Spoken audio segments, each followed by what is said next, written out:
آپ کے اندر جو ایک مقدمہ ہے، پھر اس کے اندر 4 باب ہیں، پھر ایک خاتمہ ہے۔ تو آج ہم مقدمہ کے بارے میں پڑھیں گے۔ تو سب سے پہلے سمجھ لو کہ مقدمہ کیا چیز ہوتی ہے۔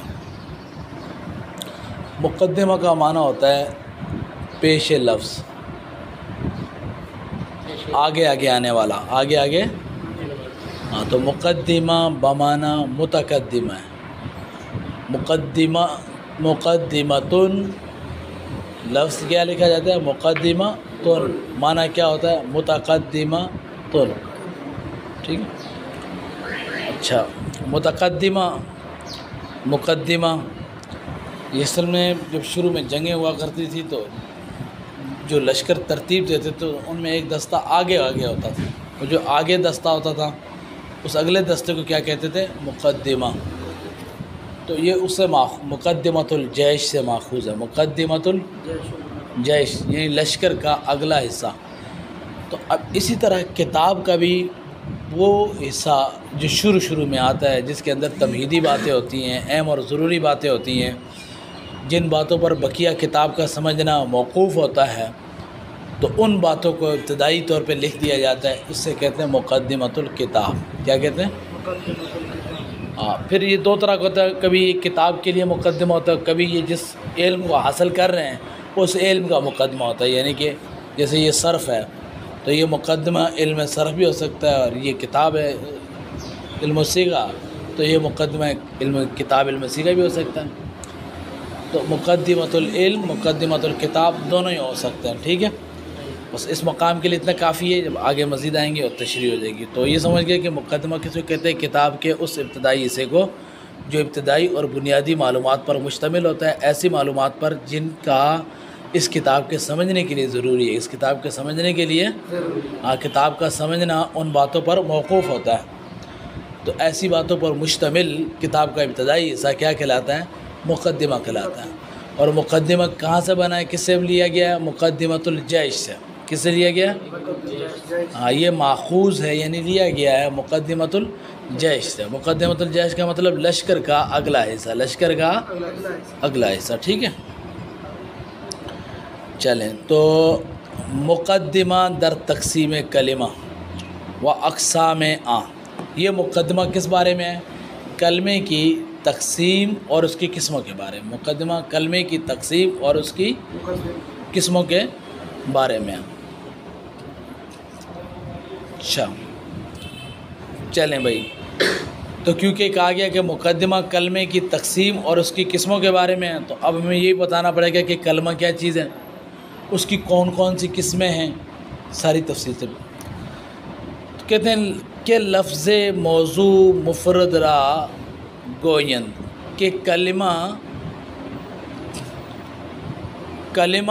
کے لفظ موضوع مفرد را گویند۔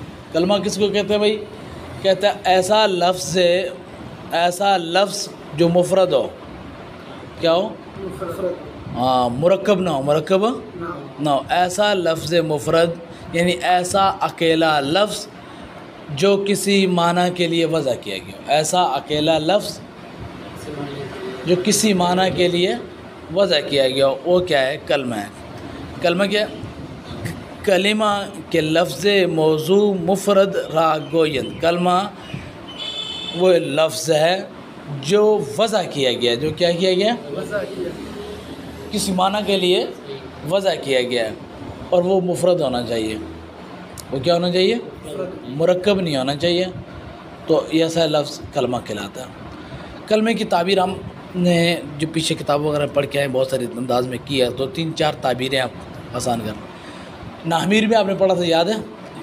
کلمہ وہ اکیلا لفظ ہے جو ایک ہو اور ایک ہی معنی بتایا، جو ایک ہو اور وہ لفظ خود بھی ایک ہے، اور جس معنی کے لیے اس کو وضع کیا گیا وہ بھی ایک ہے۔ وہ اکیلا لفظ جو ایک ہی معنی کے لیے وضع کیا گیا، یہ آپ کہہ سکتے ہیں۔ کلمہ با معنی لفظ کو کہتے ہیں۔ کلمہ کوئی بھی ایسا لفظ جو معنی رکھتا ہو، کوئی بھی ایسا لفظ جو معنی رکھتا ہو، وہ کیا ہے؟ کلمہ ہے۔ بہرحال کلمے میں یہ بات آ گئی کہ کلمہ وہ اکیلا لفظ ہے، وہ لفظ ہے جو خود بھی اکیلا ہو اور اس کی کسی نہ کسی معنی کے لیے وضع ہو، وہ کوئی نہ کوئی معنی دیتا ہو، کوئی نہ کوئی معنی تو با معنی لفظ کلمہ ہے، با معنی لفظ کلمہ ہے، ٹھیک۔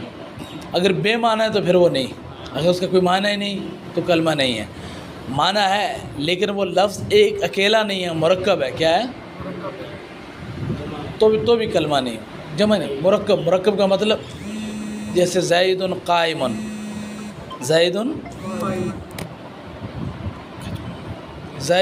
قائم، زید کھڑا۔ اب دیکھو زید ایک لفظ ہے قائم، اب زید قائم کا جو مجموعہ ہے یہ مرکب ہے، مفرد نہیں ہے۔ ہم نے کہا کلمہ وہ اکیلا لفظ ہے جو ایک اور ایک ہی معنی بتائے، تو کلمہ وہ اکیلا لفظ ہے جو ایک اور ایک ہی معنی دیتا ہوں، ٹھیک ہے۔ تو اب دیکھو زید، عمر، بکر الگ الگ کرو، کلمہ ہی ہے۔ داربا زید، داربا الگ کر دو، کلمہ ہے۔ زید الگ کر دو، کیا ہے؟ کلمہ ہے۔ تو یہ الگ الگ کریں گے تو یہ الفاظ کلمہ بنیں گے، لیکن اگر آپ ان کو جمع کر لیتے ہیں، مرکب کر لیتے ہیں، تو پھر یہ کلمہ نہیں بنیں گے۔ بات آپ کو سمجھ میں آ گئی؟ اب گالی نہیں آئے گی، بہت تنگ ہے۔ اچھا، اب کلمے کی تقسیم برسے قسم است۔ کلمہ تین قسم پر ہے، کلمہ فعل و اسم و حرف، فعل و اسم و حرف۔ کلمے کی تین قسمیں کون کون سی ہیں؟ فعل و اسم و حرف۔ اب ہر ایک کی تعریف۔ فعل آنکھ کے دلالت کند برمانہ مستقبل بیک از، اچھا، فعل آنکھ کے دلالت کند برمانہ مستقل، برمانہ مستقل بیک از ازمنہ ثلاثہ، ماضی و حال و استقبال، چون، ضربہ و یضرب۔ فعل کی تعریف یہ کی کہ فعل وہ ہے جو مستقل معنی پر دلالت کرے تین زمانوں میں سے کسی ایک کے ساتھ۔ جی بھائی سو رہے ہو؟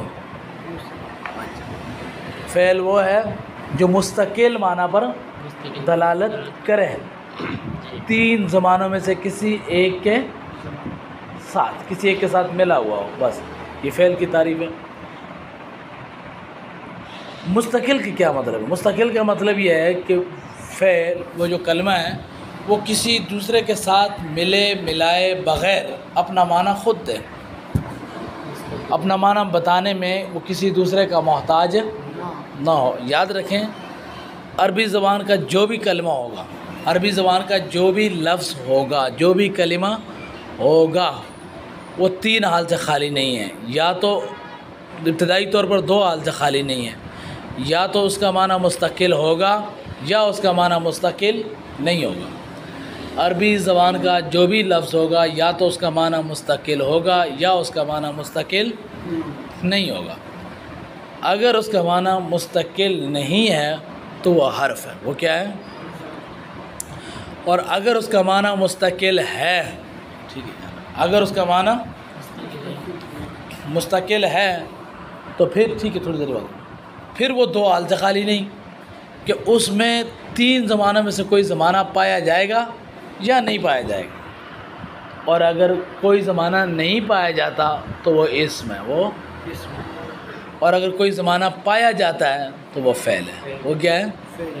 فعل ہے۔ اب دوبارہ میں بتاتا ہوں، عربی زبان کا کوئی بھی لفظ ہو، عربی زبان کا جو بھی لفظ ہوگا وہ دو حال سے خالی نہیں ہوگا، یا تو اس کا معنی مستقل ہوگا یا اس کا معنی مستقل نہیں ہوگا۔ اگر اس کا معنی مستقل نہیں ہے تو سیدھی سی بات ہے وہ حرف ہے، اور اگر اس کا معنی مستقل ہے تو پھر دیکھا جائے گا مزید دو حال سے خالی نہیں ہے، اس میں تین زمانوں میں سے کوئی زمانہ پایا جا رہا ہے، معنی مستقل ہونے کے ساتھ ساتھ کوئی زمانہ بھی پایا جا رہا ہے یا نہیں۔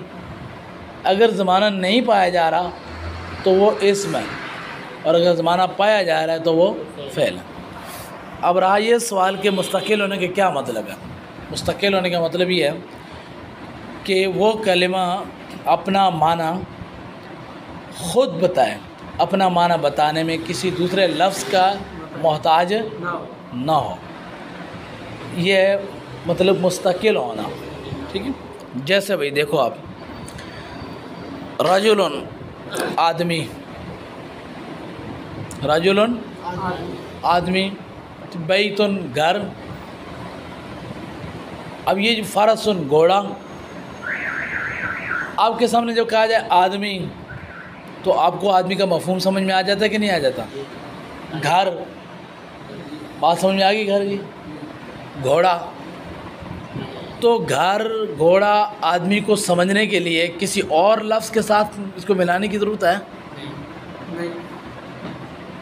وہ یہ لفظ کیا ہے، ہمیں خود ہی بات سمجھ میں آ گئی. ان کو سمجھنے کے لیے ہمیں کسی اور لفظ کے ساتھ ملانے کی ضرورت نہیں ہے. یہ اپنا معنی سننے کے ساتھ ہی دے دیتے ہیں.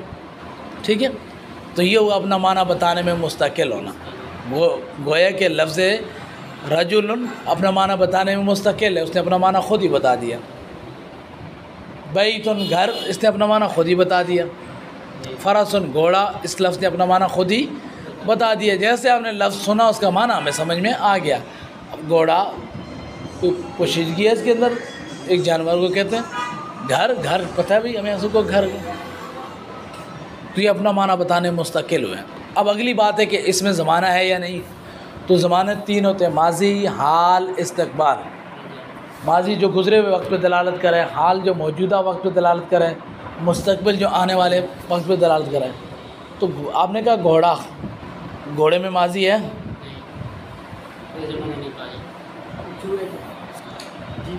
چھوڑو، گھوڑے میں ماضی ہے،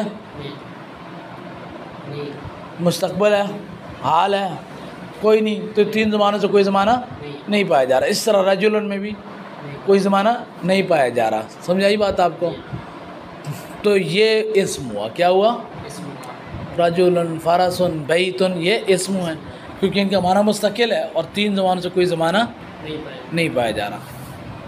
اب فعل کی مثال. فعل وہ ہے جو اپنا معنی بتانے میں مستقل ہو اور 3 زمانوں میں سے کوئی زمانہ پایا جائے. اس کی مثال جیسے دارابا. دارابا کے اس نے مارا، مارا. جیسے لفظ مارا کہا جاتا تو مارا ایسا لفظ ہے کہ جو سمجھ میں نہ آئے. مار کس کو نہیں سمجھ میں آتی بھائی؟ نہیں سمجھ آتی، سمجھانے کی ضرورت ہے. اچھا سمجھدار. تو جیسے ہمیں لفظ کا مارا، فوراً اس کا مفہوم ہمارے ذہن میں آ گیا. کھایا، فوراً مفہوم سمجھ میں آ گیا. پیا، فوراً اس کا مفہوم سمجھ میں آ گیا. ایک بیٹھو. تو فوراً اس کا مفہوم سمجھ میں، اچھا فوراً مفہوم سمجھ میں آ گیا بھائی. اب غور کرو اس میں زمانہ بھی ہے کہ نہیں. تو دیکھو مارا یہ تب کہتے ہیں جب وہ مار چکا ہو. کھایا تب کہیں گے جب وہ کھا چکا ہو. ٹھیک ہے، تو گویا کہ یہ مارنے کا جو عمل ہے یہ ہو گیا ہے، تو زمانہ ماضی پایا گیا. اسی طرح مار رہا ہے، مارتا ہے، حال. مار رہا ہے، مارتا ہے، دونوں کیا ہیں؟ حال. مطلب ابھی بھی پٹائی ہو رہی ہے، چل رہی ہے. مارے گا، مستقبل. کھائے گا، پیے گا. تو بس جس میں ماضی، حال، مستقبل میں سے کوئی ایک چیز پائی جائے اور معنی اس کا مستقل ہو، وہ فعل ہے. وہ کیا ہے؟ فعل ہے. اور حرف کہتے ہیں حرف وہ کلمہ ہے جو اپنا معنی بتانے میں مستقل نہ ہو، یعنی وہ اپنا معنی خود نہیں دے سکتا. اس کی مثال جیسے بھائی ہم یہاں بیٹھے ہوں، باہر سے ایک آدمی آئے، گیٹ پہ کھڑے ہو کے بولے سے سے سے سے. اب اس کا لفظ سے کہنے سے آپ کیا مطلب سمجھے؟ نہیں اچھا وہ دوسرا، چلو سے نہیں سمجھ میں آیا، کوئی بات نہیں. اب وہ بولتا تک تک تک، تو اس کے لفظ تک کہنے سے ہم کوئی مطلب سمجھے؟ یہ پنجابی والا تک نہیں، ساڑھے والے تک. سونے یہ اردو میں تک ہے، ٹھیک ہے، عربی میں الہ ہے. تو اب صرف الہ سے مطلب سمجھ میں ہمیں نہیں آئے گا کہ یہ کیا کہنا چاہ رہا ہے. لیکن جب اسی لفظ کو ہم کسی اور لفظ کے ساتھ ملا کر بولیں، مثلا یوں کہا، اس نے کہا جی سرت من البصرۃ الی الکوفہ، میں چلا بصرہ سے کوفہ تک. وہ جو بندہ آیا تھا جو کہہ رہا تھا سے تک تک، ہم نے کہا بھائی کچھ آگے بولو، پیچھے بولو. تو اس نے کہا میں لاہور سے آیا ہوں کراچی تک. تو اب ہمیں کچھ بات سمجھ میں آ رہی ہے کہ اس کے آنے کی ابتدا لاہور ہے اور انتہا کراچی ہے. تو اس کا مطلب یہ جو لفظ سے ہے یہ ابتدا کا معنی دیتا ہے، اور جو تک ہے یہ انتہا کا معنی دیتا ہے۔ اب آپ ذرا مثالیں دیکھ کے غور کرو۔ آپ کہتے ہیں میں سویا رہا رات سے صبح تک، تو سونے کی ابتدا رات سے ہوئی ہے اور انتہا صبح ہوئی ہے۔ میں نے قرآن پاک پڑھا فاتحہ سے ناس تک، تو پڑھنے کی ابتدا فاتحہ ہے اور انتہا ناس ہے۔ تو اب جتنی باتیں بھی اس طرح کریں تو سب کے اندر ایک چیز آپ کو ملے گی، وہ کیا ہوگی کہ سے ہمیشہ کسی بھی کام کی ابتدا میں لگ رہا ہوگا، اور تک ہمیشہ بھی کسی کام کی انتہا میں لگ رہا ہوگا۔ تو اس کا مطلب ہے کہ لفظ سے ابتدا کے معنی کے لیے آتا ہے۔ کس کے لیے آتا ہے؟ اور لفظ تک کس کے لیے آتا ہے؟ انتہا کے۔ لیکن یہ جو سے کا معنی ابتدا ہے اور تک کا معنی انتہا ہے، یہ لفظ سے کہنے سے ہمیں سمجھ میں نہیں آیا، لفظ تک کہنے سے ہمیں سمجھ میں نہیں آیا، جب تک ہم نے اس کے ساتھ لاہور اور کراچی کو نہیں ملایا، بصرہ اور کوفہ کو، یا سر تو چلا، یعنی جب تک ہم نے اس کے ساتھ کسی اسم اور فعل کو نہیں ملایا، تو جب تک اس کے ساتھ دوسرا کلمہ نہیں ملا تب تک اس نے اپنا معنی نہیں دیا۔ لیکن جب ہم نے ملا دیا تو پھر معنی دے دیا۔ اب بات آپ کو سمجھ میں آ گئی۔ تو اب خلاصہ کلام اس بات کا یہ ہوا، کلمہ کہتے ہیں لفظ موضوع کو، وہ ایسا لفظ جو کسی معنی کے لیے وضع کیا گیا، ایسا لفظ جو کسی معنی کے لیے وضع کیا گیا، وہ کلمہ ہے۔ کوئی بھی بامعنی لفظ کیا ہے؟ کلمہ ہے۔ بامعنی لفظ کلمہ ہے، بس شرط اس کے لیے دو ہے۔ ایک یہ کہ وہ لفظ اکیلا ہونا چاہیے۔ کیا ہونا چاہیے؟ مرکب نہیں ہونا چاہیے، ایک ہو، اکیلا ہو، اس مراد مرکب نہ ہو۔ اور نمبر دو کہ وہ کسی نہ کسی معنی کے لیے وضع ہو، کسی نہ کسی معنی کے لیے بے معنی لفظ نہ ہو، تو یہ کلمہ ہے۔ یہ کیا ہے؟ تو کلمہ وہ اکیلا لفظ ہے جو ایک ہو، ایک ہی معنی کے لیے وضع کیا گیا، یہ بھی کہہ سکتے ہیں۔ کلمہ ایسا لفظ مفرد ہے جس کو کسی معنی کے لیے وضع کیا گیا، یہ بھی کہہ سکتے ہیں۔ اور آسان لفظوں میں یہ بھی کہہ سکتے ہیں کہ کلمہ بامعنی لفظ کو کہتے ہیں۔ کوئی بھی معنی دینے والا لفظ، کوئی بھی بامعنی الفاظ، ایسا لفظ جس کا کوئی معنی ہو، ایسا لفظ جس کا کوئی معنی ہو، کلمہ ہے۔ ٹھیک ہے بھائی، ہو گیا۔ پھر کلمے کی تین قسمیں، اسم، فعل، حرف۔ ان کی وجہ اثر مطلب کلمے کی تین ہی قسمیں کیوں ہیں؟ چار کیوں نہیں ہیں؟ دو کیوں نہیں ہیں؟ وجہ حصر، کلمے کو تین میں کیوں بند کیا؟ کچھ زیادہ بناتے یا کم کر دیتے؟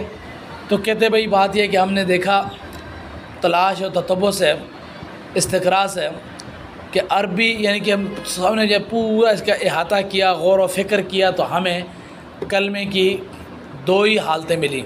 عربی زبان کا جو بھی لفظ ہے، عربی زبان کا جو بھی لفظ ہوگا، یا تو اس کا معنی مستقل ہوگا یا مستقل نہیں ہوگا۔ اگر مستقل نہیں ہے تو وہ ہے حرف، اور اگر اس کا معنی مستقل ہے تو پھر مزید اس کی دو حالتیں تھیں، یا اس میں زمانہ پایا جائے گا یا نہیں پایا جائے گا، اور اگر نہیں پایا جاتا تو وہ اسم ہے، اور اگر پایا جائے تو وہ فعل ہے۔ تو یہ تین ہی صورتیں بنتی ہیں۔ کتنی بنتی ہیں؟ ہاں۔ تو ہم نے کیا کیا؟ تتبع، استقراء کیا، تلاش کیا، غور و فکر کیا۔ تو عربی زبان کا جو بھی لفظ تھا وہ اس کو ابتدائی طور پر اس کی دو حالتیں تھیں، یا وہ اپنا معنی بتانے میں مستقل تھا یا مستقل نہیں تھا۔ اگر مستقل نہیں تھا تو ہم نے کہا بابا حرف ہے، مستقل تھا تو پھر تین زمانوں میں سے کوئی زمانہ پایا جائے گا یا نہیں۔ تو اگر نہیں، کوئی زمانہ بھی نہیں پایا جاتا تو وہ اسم، اور زمانہ پایا جاتا تو وہ فعل۔ ہو گیا سبق۔ اب میں ایک تھوڑی سی آپ سے پوچھوں گا، مجھے آپ بتائیں گے۔ میں تین لفظ پوچھوں گا جن کو آپ نے مجھے اسم، فعل، حرف کی تلاش کر کے دینی۔ ترجمہ قرآن پاک پڑھ رہے ہیں نا، تو اب جو بھی لفظ پڑھیں ان کے اندر غور کریں کہ یہ آیا کہ کلمہ ہے یا نہیں ہے، تو پھر کون سی قسم ہے؟ ایسے ہی ہے؟ چلو پھر جی۔ جاء زید و عمر، آیا زید اور عمر۔ جی بھائی، اس میں جاء کا لفظ ہے، اس کا معنی ہے آیا۔ زید یہ ایک آدمی کا نام ہے، واو اس کا معنی ہے اور عمر یہ دوسرے آدمی کا نام ہے۔ دونوں دوست ہوں گے یا بھائی ہوں گے جو ساتھ آئے ہیں۔ اب میں ان تینوں کے بارے میں آپ سے پوچھوں گا، مجھے آپ نے بتانا ہے کہ ان میں اسم کون سا، فعل کون سا، حرف ہے؟ پہلے تو یہ بتاؤ کہ جاء کلمہ ہے کہ نہیں؟ جاء ہاں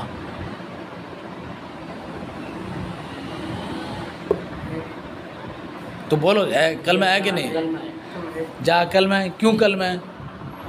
کیونکہ اپنے معنی خود بتانا ہے، آیا اپنا معنی بتا، خود بتانے والا مسئلہ تو اسم فعل حرف میں ہونا ہے، کلمے میں یہ بات نہیں ہے۔ کلمے میں یہ بات ہے کہ وہ اکیلا لفظ جو کسی ایک معنی کے لیے وضع کیا گیا ہو، با معنی لفظ، وہ لفظ جو کوئی معنی رکھتا ہو۔ تو جا کا معنی ہے نا، جی آیا، آیا آیا معنی ہے نا، تو جا کلمہ ہوا۔ کلمہ صحیح، اسی طرح زید، زید ایک آدمی کا نام ہے، جس کا نام ہے وہی اس کا معنی ہے۔ زید کلمہ ہے کہ نہیں ہے یہ بتاؤ، نہیں، کیوں؟ جی ہاں نہیں کلمہ ہے جی، زید کلمہ ہے نا، بس کسی اس کا معنی ہے نا، اس کا معنی کون ہے؟ اس کی ذات، زید کی ذات۔ آپ کا نام کیا ہے؟ رضوان جی، رضوان۔ تو رضوان کلمہ ہے یا نہیں ہے؟ کلمہ ہے، کلمہ ہے نا، بھائی کلمہ نہیں رضوان تو میں ہوں۔ تو رضوان کلمہ ہے بھائی، جب ہم لفظ رضوان کہیں گے تو اس کا معنی مجھے آپ کو سمجھ میں آئے گا۔ اس کے وہ کئی معنی ہیں، لیکن ایک معنی تو رضوان کا یہی ہے نا کہ یہ آدمی جس کا نام ہے وہ، تو کلمہ ہوا، ٹھیک ہے۔ اچھا تو یہ کلمہ ہوا، کیا ہوا؟ کلمہ۔ اسی طرح واو، واہ، اس کا معنی ہے اور، کیا معنی ہے؟ اور اب یہ اس کا معنی تو ہے نا، تو یہ کلمہ ہے۔ امر بھی ایک شخص کا نام ہے، معنی ہے، یہ بھی کیا ہے؟ کلمہ ہے، ٹھیک ہے۔ تو اس کا مطلب ہے جاء زید و عمر، یہ سب کیا ہے؟ الگ الگ کر دو تو کلمہ ہے، الگ الگ کر دو، لیکن سب کو ایک کر دو تو پھر کلمہ نہیں۔ جاء زید و عمر بولو یہ کیا ہے؟ تو یہ کلمہ نہیں ہے، یہ تو مرکب ہے۔ لیکن صرف جب ٹکڑے ٹکڑے کر دو، جا کو الگ کر دو، زید کو الگ کر دو، واو کو الگ کر دو، عمر کو الگ کر دو، تو اب یہ سب کلمے ہیں۔ جا ایک کلمہ، زید دوسرا کلمہ، عمر تیسرا، واو تیسرا کلمہ اور عمر چوتھا کلمہ۔ تو یہ چاروں کیا ہے؟ کلمہ ہے۔ کلمہ اس لیے ہے کہ ان میں سے کوئی بھی ایسا لفظ نہیں کہ جو معنی نہ رکھتا ہو، سب کا معنی ہے، سب کا، اور یہ سب کسی کسی نہ کسی ایک معنی کے لیے وضع ہیں۔ ہو گیا مسئلہ حل؟ اب میں آپ سے پوچھوں گا، مجھے بتاؤ جاء کلمہ ہے تو کلمے کی کتنی قسمیں ہیں؟ تین قسم، کون کون سی؟ اسم فعل حرف۔ اسم فعل حرف۔ بتائیے جاء کون سا ہے؟ اسم ہے، فعل ہے، حرف ہے؟ جاء جاء آیا، اسم اسم ہے، کیوں؟ اسم کی کیا تعریف پڑھی ہم نے؟ اسم وہ کلمہ ہے جو اپنا معنی بتانے میں مستقل ہو، اپنا معنی خود بتائے، اور تین زمانوں میں سے کوئی زمانہ نہ پایا جائے۔ تو جاء میں تو پایا جا رہا ہے زمانہ، جاء آیا، آیا ماضی ہے کہ نہیں ہے؟ آیا آ رہا ہے، آئے گا، تو جاء میں تو زمانہ پایا جا رہا ہے۔ جاء آیا، اس میں تو ماضی ہے، تو یہ اسم نہیں ہو سکتا۔ کیا ہو سکتا ہے؟ یہ فعل ہے۔ کیا یہ فعل فعل ہے؟ جی آپ بتاؤ زید اسم ہے، فعل ہے، حرف ہے، کیا ہے؟ زید ہاں اسم اسم ہے، شاباش۔ کیوں؟ کس پر اسم کی تعریف سچی آ رہی ہے، تعریف کو لاگو کرتے ہیں، تعریف کو کیا کرتے ہیں؟ ہاں اب دیکھو زید یہ کیسا لفظ ہے؟ اپنا معنی خود بتا رہا ہے، لیکن تین زمانوں میں سے کوئی زمانہ نہیں پایا جاتا۔ زید میں کوئی زمانہ ہے؟ نہیں، زید ایک آدمی کا نام ہے، اس میں کوئی نہ ماضی ہے، نہ حال ہے، نہ مستقبل ہے، ایسا ہی ہے۔ آپ بتاؤ عمر اسم ہے، فعل ہے، حرف ہے؟ ہمارے اسم ہے، اسم ہے۔ کیوں؟ یہ بھی زید کی طرح کیا ہے؟ نام ہے، اپنا معنی بتا رہا ہے، لیکن تین زمانوں سے کوئی زمانہ نہیں پایا جاتا۔ اچھا چلو واو درمیان میں آتی ہے، اور جاء زید و عمر، تو یہ جو واو ہے وہ کا معنی اور، یہ کیا ہے؟ اسم ہے، فعل ہے، حرف ہے؟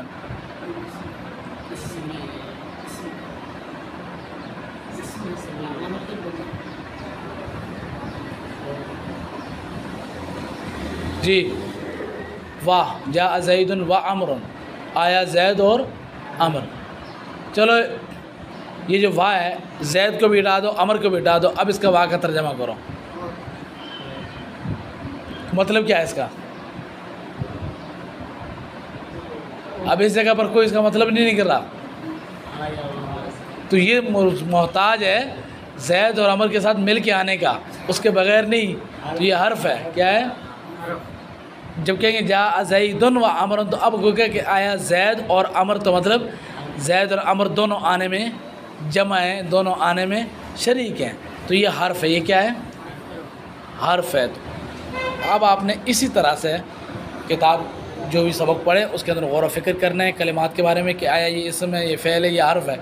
کل آپ نے مجھے 5 الفاظ ایسے دینے، تلاش کر کے لانے جہاں سے مرضی لاؤ، جو فعل ہوں، 5 ایسے دینے جو حرف ہوں، 5 ایسے دینے جو اسم ہوں۔